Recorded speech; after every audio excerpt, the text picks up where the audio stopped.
31st night অর্থাৎ পহেলা জানুয়ারি, পহেলা মহররম, মহররমও করা যাবে না, পহেলা মহররম অথবা পহেলা বৈশাখ, এ সব কিছু আপনারা নিয়ম কানুন জানবেন।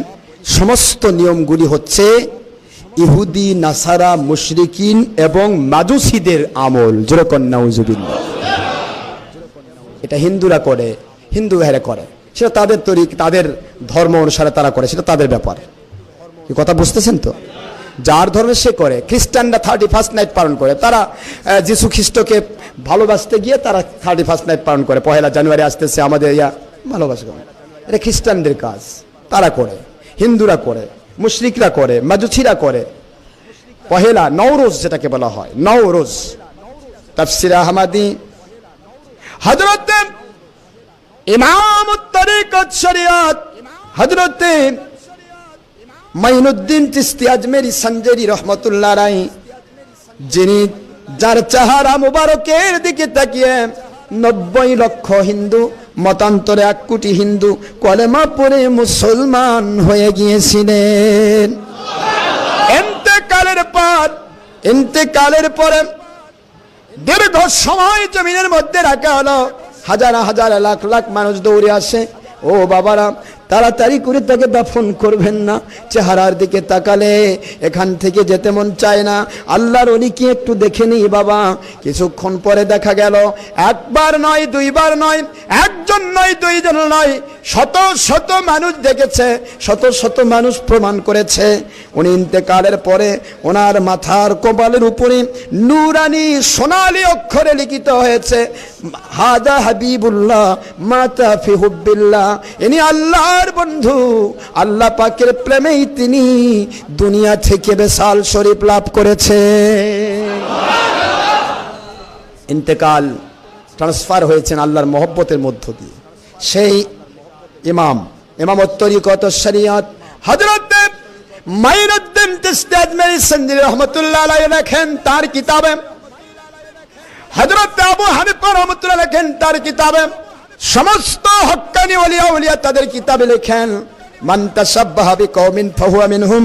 এই হাদিস শরীফের ব্যাখ্যা দিতে গিয়ে বলেন, যদি নওরোজ উপলক্ষে, পহেলা বৈশাখ উপলক্ষে, অথবা 31st নাইট, অথবা পহেলা জানুয়ারি, অথবা পহেলা মহররম উপলক্ষে, নববর্ষ উপলক্ষে কেউ যদি একটা ডিম পরিমাণ অর্থ যদি ব্যয় করে, নববর্ষ উপলক্ষে একটা ডিমের টাকাও যদি কেউ ব্যয় করে, আমার কথা নয় ভাইজানরা, হক্কানি ওলিয়া উলিয়ার কথা, নবী পাক সাল্লাল্লাহু আলাইহি ওয়াসাল্লাম ওনার কথাকে ব্যাখ্যা করে তারা বলেন, একটা ডিম যদি কেউ ওই পথে ব্যয় করে, ওর জন্য ডিমের অর্থ যদি তারা ব্যয় করে, আল্লাহর নবী পাক সাল্লাল্লাহু আলাইহি ওয়াসাল্লাম ওনার ভাষায় ওনারা বুঝিয়ে দিচ্ছেন তাদের 40 বৎসরের ইবাদত ধ্বংস হয়ে যাবে। কত বছরের ইবাদত? আরো জোরে বলেন। আমরা কয় বছর ইবাদত করছি? বয়সে তো হলো 40, তার মধ্যে তো 20 বছর গেছে খারাপ অন্য পথে, 10 বছর গেছে ঘুমের মধ্যে। কথা বলছেন তো? ঘুমের মধ্যে 10, পেশাব পায়খানায় মনে করেন যে 2 বছর গেছে, তারপরে কাজকর্ম এটা ওটা বিভিন্ন কিছু করে কয় বছর আমরা ইবাদত করেছি। তো 40 বছরের ইবাদত যদি এক পয়লা বৈশাখে ডিম ব্যয় করলে ব্যয় হয়ে যায়, ইবাদত নষ্ট হয়ে যায়, তাহলে আমরা এ কাজটা কেন করব? খাবার মন চাচ্ছে সারা বছর খাবো, ওই দিন খাবো না, ঠিক আছে তো? ওই দিন খাবো না, কি হয়েছে? ভাজা ইলিশ আর পচা পান্তা এক থাল নিয়ে খাচ্ছি আর করছি সঠিক বাঙালি হলাম। আবার গানও গায়, একদিন বাঙালি ছিলাম রে, একদিন বাঙালি ছিল, এখন কি হয়েছে? ইংলিশম্যান। বাংলা আমার বাংলাদেশে থাকি, আমরা বাংলাদেশে বাস করি, বাংলাদেশে আমার মাতৃভাষা পিতৃভাষা, বাংলাকে আমরা ভালোবাসবো, সারা জীবন ভালোবাসবো। হব্বুল ওয়াতান মিনাল ঈমান, দেশকে ভালোবাসা ঈমান, ভালোবাসতেই থাকবো। কিন্তু বাংলাকে ভালোবাসতে গিয়ে আমি নন মুসলিমদের তর্জ তরিকা মেনে নিতে পারবো না। নন মুসলিমের তর্জ তরিকা মানে নিলে কি হবে? তার অন্তর্ভুক্ত হয়ে যাবে। এনারা তো কমই বলেছেন, আমার থিসিসে আমি জানি নবী পাক সাল্লাল্লাহু আলাইহি ওয়াসাল্লাম বলেন যে যে জাতের অনুসরণ করবে সে জাতের অন্তর্ভুক্ত হয়ে যাবে। তো 40 বছর তো কমই হলো, সারা জীবনই তো নষ্ট হয়ে যাবে। তার মানে আমি মুসলমান, আমি নন মুসলিমের তরজরিকে মেনে নিয়েছি, তাহলে তার অন্তর্ভুক্ত যদি হয়ে যায় মরে গেলে, তাহলে লাভটা কি হলো? তাহলে আমার জিন্দগি তো বরবাদ হয়ে গেল। কথা ঠিক না বা ঠিক ধরে? এই জন্য আমাদেরকে হিসাব করতে হবে ভাইজান, যা ইচ্ছা তাই করা যাবে না। এটা হলো মনে নিতে হবে রাসূল পাক সাল্লাল্লাহু আলাইহি ওয়াসাল্লাম যেটাকে স্বীকৃতি দেন নাই, সেটা সারা দুনিয়ার সবাই করলেও আমরা করব না। সব মৌলভী মুন্সি করুক, আমি করব না। সব পীর সাহেবরা করুক, আমি করব না। কথা ঠিক না? ঠিক করে করেন। ওয়ামাই ইয়াবতাগি গায়রাল ইসলামি দীনান ফালা ইউকবালা মিনহু ওয়া হুয়া ফিল আখিরাতি মিনাল খাসিরিন।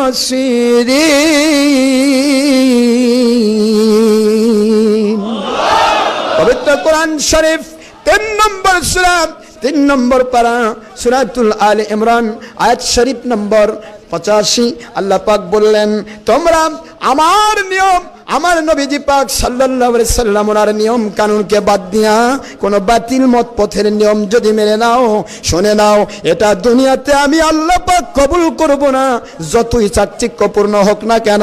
আর আখিরাতে তোমরা জাহান্নামে দগ্ধীভূত হয়ে ক্ষতিগ্রস্তদের শামিল হয়ে যাবে। এই জন্য আমাদেরকে আল্লাহ পাক রব্বুল আলামিন ওনার কোরআন শরীফ মানার জন্য আমাদের সমস্ত তাসাব্বু বাদ দিতে হবে।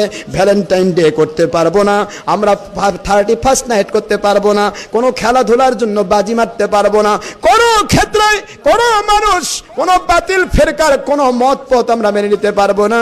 প্রতিটি চিন্তা ভাবনা করে যখন আমরা কাজ করতে চাইবো, আল্লাহর কুদরত থেকে গায়েবী মদদ নাজিল হবে, দুনিয়ার কেউ কোনো ক্ষতি করতে পারবে না। জোরে বলুন সুবহানাল্লাহ। দুনিয়াতে আল্লাহ গায়েবী মদদ নাজিল করবেন, আখিরাতে জান্নাতুল ফেরদাউস নসিব করবেন। এই কথাই আমার নবী বললেন, মান আতানি ফাদাখালাল জান্নাহ ওয়া মান আসানি ফাকাদ আবা। যারা আমাকে মানলো তারা জান্নাতে চলে গেল, আর যারা মানলো না তারা জান্নাতে যেতে পারবে না। জোরে বলুন সুবহানাল্লাহ। এই জন্য আল্লাহর হাবিবকে মানতে হবে, আল্লাহর হাবিবকে মানতে হবে। কিছু মানবো কিছু মানবো না ও চিন্তা আমাদের মাথা থাকা যাবে না। যাবে কি?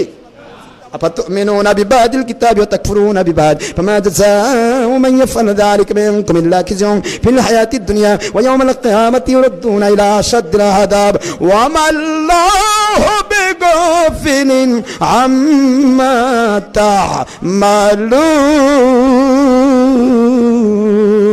تعملون। আল্লাহ পাক বলেন কোরআন শরীফের 1 নম্বর পারা 2 নম্বর সূরা সূরাতুল বাকারা আয়াত শরীফ নম্বর 85 আল্লাহ পাক বলছেন, কোরআন শরীফের সুন্নাহ শরীফের সুবিধা মতো কিছু মানবা, আর সুবিধা যেটা হবে না সেটা বাদ দিয়ে দিবা, ছেড়ে দিবা। কিছু মানবে কিছু ছেড়ে দিবে, কিছু মানবা কিছু মানবা না। এমনটি যদি হও, সে যে কোনো ব্যক্তি হোক না কেন, দুনিয়াতে যে খাওয়াই যাবে, লাঞ্ছিত হবে, অপমানিত হবে, নিগৃহীত হবে, নিষ্পেষিত হবে, নির্যাতিত হবে, নিপীড়িত হবে, কিয়ামতের মুসিবতের দিনে জাহান্নামের আগুনে দগ্ধীভূত হবে। আল্লাহ পাক বলেন, দুনিয়ার মানুষকে ফাঁকি দিতে পারো, কিন্তু আমি আল্লাহকে ফাঁকি দিতে পারবা না। আমি আল্লাহ তোমাদের সকল আমলের খবর রাখি। জোরে বলুন সুবহানাল্লাহ। ও সোনার ভাই মুসলমান, এই জন্য আমাদেরকে হিসাব রক্ষা করতে হবে। যা ইচ্ছা তাই আমরা করব না, আমাদেরকে পরিপূর্ণ ইসলামের মধ্যে ঢুকতে হবে। ইয়া আইয়ুহাল্লাযীনা আমানু দুখুলু ফিস সিলমি কাফাতান ওয়া লা তাত্তাবিউ খুতুওয়াতিশ শাইতান ইন্নাহু লাকুম আদুবুম মুবিন। কোরআন শরীফের 2 নম্বর সূরা 2 নম্বর পারা সূরাতুল বাকারা আয়াত শরীফ নম্বর 208 আল্লাহ পাক রব্বুল আলামিন বলেন, তোমরা ইসলামী সিস্টেমের ভিতরে, আমার নবীজির সিস্টেমের ভিতরে, কোরআন সুন্নাহর সিস্টেমের ভিতরে পরিপূর্ণ রূপে প্রবেশ করো। এদিক সেদিক হও না, সামান্যতম বের হয়ে থেকো না, তাহলে তোমরা শয়তানের ধোঁকায় পড়ে জাহান্নামী হবে না। শয়তানকে অনুসরণ করো না, শয়তান তোমাদের প্রকাশ্য শত্রু। সে কখনোই তোমাকে জান্নাতে দিতে যেতে চাইবে না, জান্নাতে যাবার দিবে না, যেতে দিবে না। এটাই তার আপ্রাণ অপচেষ্টা। এই জন্য হিসাব রক্ষা করতে হবে। দুনিয়ার কোন সাপ যদি গর্তের মধ্যে ঢোকে, মানুষ দেখে ভয় পেয়ে গর্তের মধ্যে ঢুকলো, কিছুটা ঢুকলো, আর লেজের দিকে কিছু বের করে রাখলো, সাপ বাঁচবে? কতক্ষণে বাঁচবে? পিছন থেকে মানুষ এসে লেজ সহ পুরা টানে বের করবে, ঠিক না? ঠিক। মেরে ফেলবে, টেনে বের করবে। আল্লাহ বলে উদখুলু ফিস সিলমি কাফা, আমার ইসলামের শরীয়তের ভিতরে পরিপূর্ণ ঢুকে পড়ো। একটু যদি লেজ বের করে রাখো, ওই লেজটা ধরে, সাপের লেজ ধরে যেমন তার সর্বনাশ করবে মানুষ, তোমার লেজটা ধরে টেনে বের করে শয়তান তোমাকে জাহান্নামে ঢুকাইয়ে দিবে। এই জন্য পরিপূর্ণ আল্লাহ পাক রব্বুল আলামিন ওনার এবং ওনার হাবিব হুজুর পাক সাল্লাল্লাহু আলাইহি ওয়াসাল্লাম ওনার সমস্ত নিয়ম কানুনগুলি আমরা মেনে নেব। মহান আল্লাহ পাক আমাদের সবাইকে পরিপূর্ণরূপে কোরআন শরীফ, হাদিস শরীফ, ইজমা কিয়াস ভিত্তিক সত্যিকারের জীবন যাপন করে হক্কানি একজন ওলি আউলিয়ার সোহবত গ্রহণ করার তৌফিক দিন। তাহলেই হবে কি, সে যে প্রান্তেই থাক সে হক পথে আসে, সে আল্লাহর জান্নাতি মানুষ। জোরে কোন সুবহানাল্লাহ। মহান আল্লাহ পাক আমাদের সবাইকে কবুল করুন, আল্লাহর সন্তুষ্টির জন্য সত্যিকার আল্লাহ পাকের পথে কবুল করুন। দুনিয়াতে খেলাফত কায়েমের প্রচেষ্টায় ব্রত হয়ে সত্যিকারের মুজাহিদানা জিন্দেগি যাপন করে আমাদের জীবনে আল্লাহ পাক সত্যিকারের জীবন যাপন করার তৌফিক দান করুন। সবেন আমিন।